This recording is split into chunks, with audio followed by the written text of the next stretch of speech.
Hello, everybody. Welcome back. Yo. That's how English works. Yeah, it does. We're gonna sonic our way over to the door. Gotta go fast. I think you still need one more key, or did you get the other one? No, it's 2 keys. Oh. We got both keys. We got 1 key there, 1 key in the other guy. Oh, nice. We're on direction. And now we're gonna find out whatever lies beyond that door. I also think we have enough haste to level up. Yeah, you did.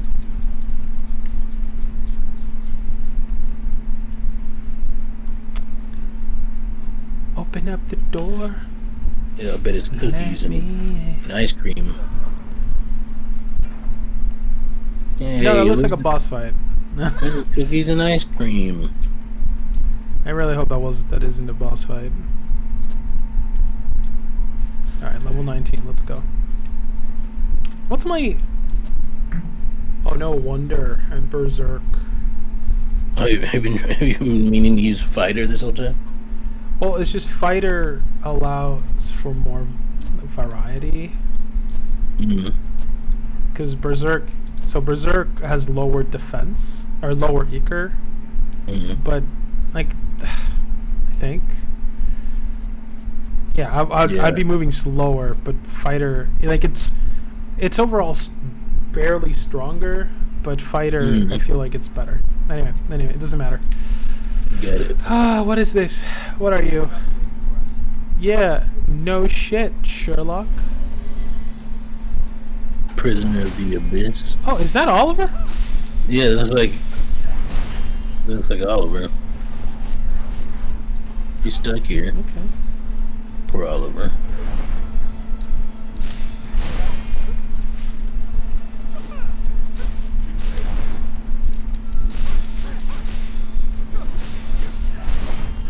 Whoa. Oh, he's becoming a big boy again. No. I'll be honest, I don't understand the logic behind that big boyification, you know? He becomes bigger. Well, I'm dead. Ooh. I thought Lewis was gonna do the thing. He did, it was just too late. Oh gosh. Because he also got hit by that attack and was staggered. So. Alright, let's try that again. Gonna go get all that haze back.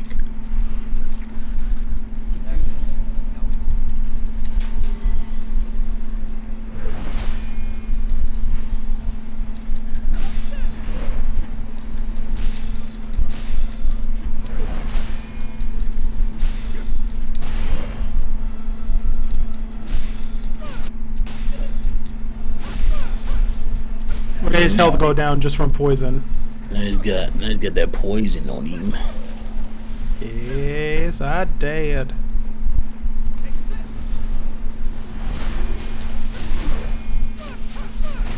Fuck me, I rolled directly into that. Ah! Ooh. Health still just going down from the poison. Wow, that's done a lot, actually. Yeah, poison is ridiculously strong. Uh-oh. Oh. That's why that one boss is so powerful, is because of the poison. If it wasn't for the poison, I could beat her easy. I just did it again. Nice. Queen Iron? That's not even what I need. Yeah, Queen Steel. Can you turn Queen Iron to Queen Steel, maybe? Do I look like I know that information, Extell? You play this game more than I have. I'm just asking. Man, I don't know. Teleport. Alright, let's try it. Let's go back home base.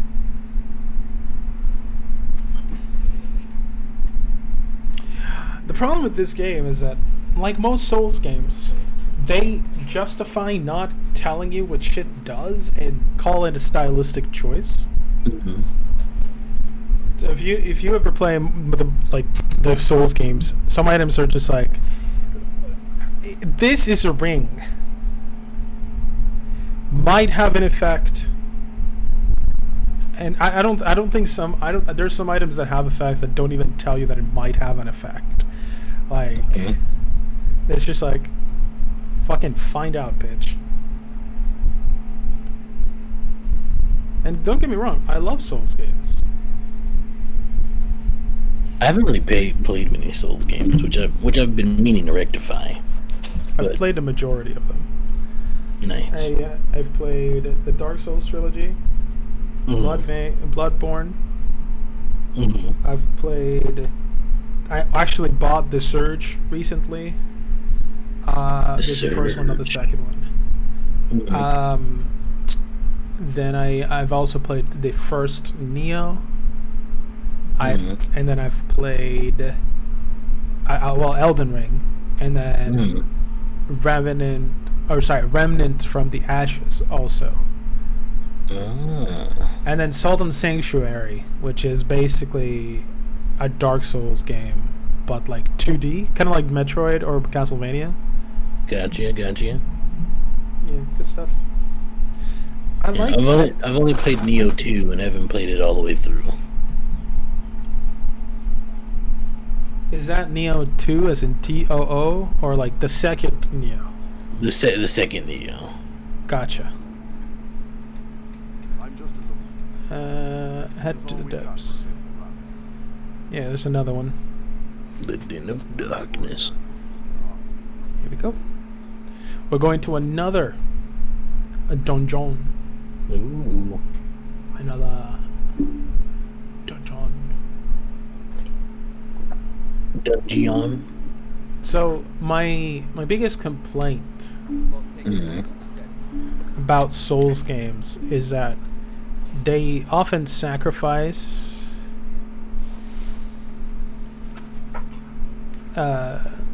like good game design for the sake of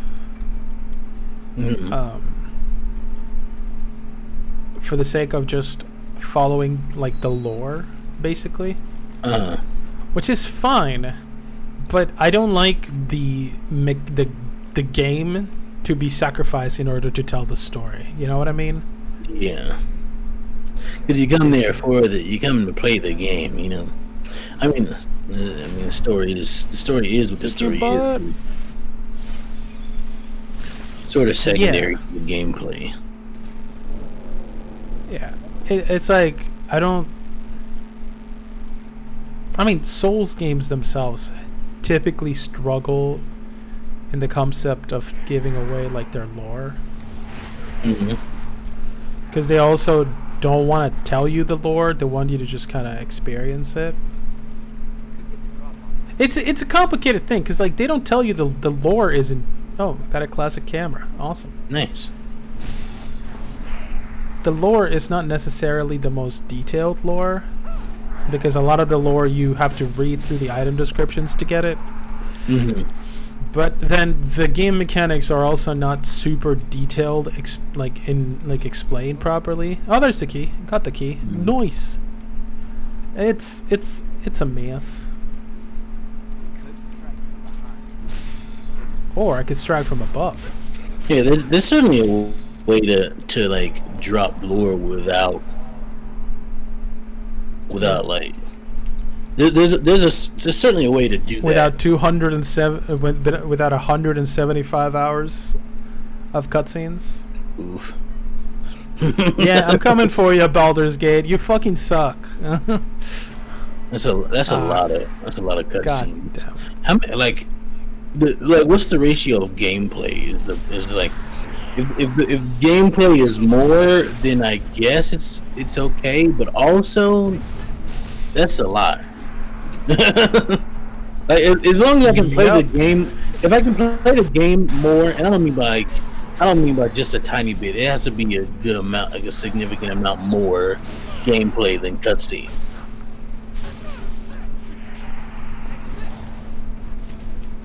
And if you got 174 hours of cutscene, then I'm gonna need like 300 hours of gameplay. You know what I mean? like, cause otherwise I'm just sitting here watching. I'm watching the game. No, it's not even a game anymore. At that point, it's just a movie. It's an interactive movie. Anyone that I ever find out that has played Baldur's Gate through its entirety, I will never accept them telling me One Piece is too long. Fair. I also think I feel like a lot of it is what's the word? Stat. I think a lot of it feels like it's for stat inflation. The idea that people who play a game for a long time inherently like that game. So obviously, like, you know, I have like 200 hours in Apex, and then that's like, oh, okay. But like, I have 200 hours in a game because most of it is cutscenes. That's not the same. It's not at all. I just sat here and watched it. like you just sit there. It's like you just sit there and watch it, and that's not fun. Especially for me, sit here and watch the game. That's like watch a game that I'm trying to play. That's not fun at all. Especially when you consider that this is supposed to be D&D. So the whole thing is that you're trying to, you know, make choices. Yeah. So if there are almost 200 hours of preset cutscenes in play, then how much freedom of choice do you actually have then? Yeah, because like, are the cutscenes? Can you interact with them? Do you make choices in the cutscenes, or is it just stuff that happens? You know. Because like, even if I'm able to like make a choice in the cutscene that it can affect the cutscene and not be just like an empty choice. Like the choices have to mean something, because there's some games that like do empty choices where it's like, yeah, you made this choice, but you know this is gonna happen regardless, and that's not fun for me. So like, can I interact in these cutscenes and have the choices that I make and those interactions matter in the cutscene? Like, is there a different variation of these cutscenes that exist? You know, because I made a certain choice, or is it just all happening and I just have to watch it happen? You know, I play for 10 minutes and then I watch an hour of cutscene. It was what it feels like. I think it's that one.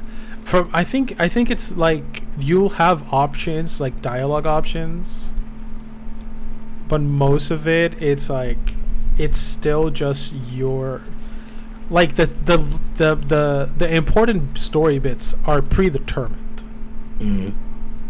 Like, yeah, you can be a wizard or you could be a cleric, but it doesn't have any effect on the story.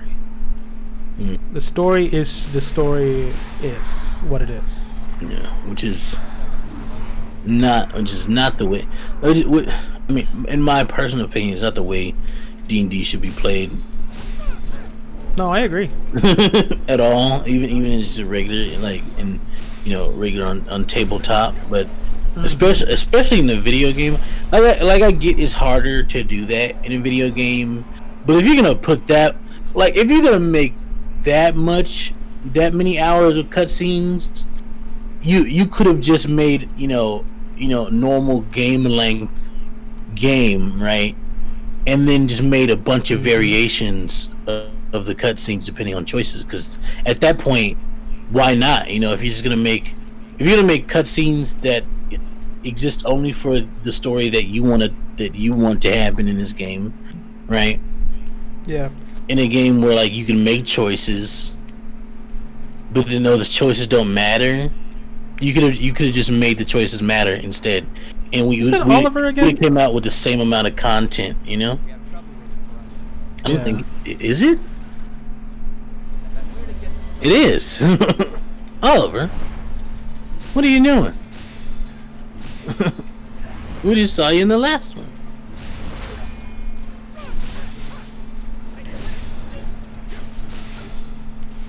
Oh. He's a big one.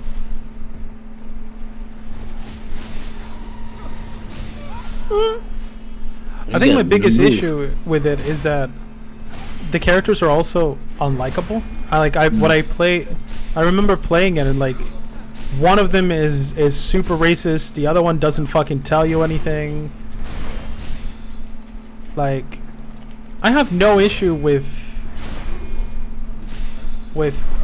those elements individually, but in the game it feels antiquated almost.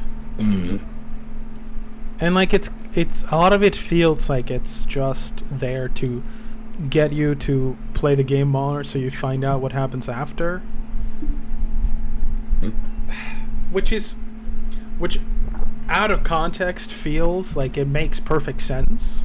Because like, well, yeah, that's a story, everything happens because something else is going to happen later, but I never felt invested in the plot because like the plot has nothing to do with me. The plot isn't happening because of me. The plot is happening around me, and I'm reacting to the plot. Yeah. We can talk about it more after because it's the end of the episode. But hey everybody. Yeah. Love y'all. Goodbye. Thanks for listening. Bye bye.